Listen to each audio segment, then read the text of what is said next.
আজ আপনাদের একটা সিম গাছের জীবন কাহিনী বলবো। তো এখানে দেখতেই পাচ্ছেন অনেক ধরনের বীজ রয়েছে, বেগুন, শাক, কুমড়ো, তারপরে সিমের বীজ, উস্তে।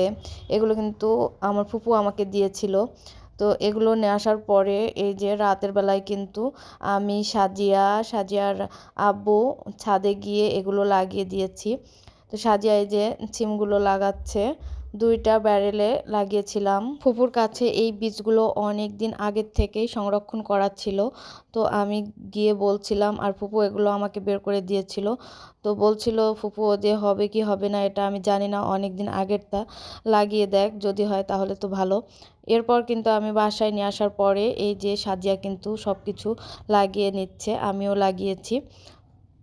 তো দেখা গেল যে এইগুলা যে লাগিয়েছিলাম একটা বীজও মানে হয়েছিল না। বেগুন, উস্তে, তারপরে শাকের বীজ, তুলসী পাতার বীজ দিয়েছিল, মানে কোনো কিছুই হয়েছিল না। শুধু একটা গাছ হয়েছিল, সেটা হচ্ছে যে সিম গাছ। এটা কিন্তু অনেক দারুণ একটা গাছ হয়েছিল, মাশাল্লাহ, আলহামদুলিল্লাহ। এই যে ভিডিওটা করা এটা কিন্তু সিম গাছটা যখন ছোট ছিল তখন কিন্তু ভিডিওটা করেছিলাম।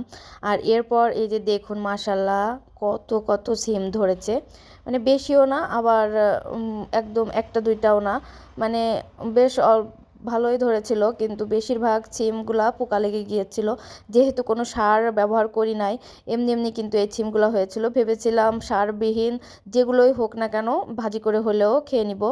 তো এখন কিন্তু এই যে আমি কিন্তু সিমগুলো সব তুলে নিচ্ছি, যে আলু দিয়ে একটু ঝোল করে খাওয়া যাবে মাছ দিয়ে। তো এর কারণে কিন্তু আমি দেখতে পাচ্ছেন সব সিমগুলো কিন্তু তুলে নিচ্ছে।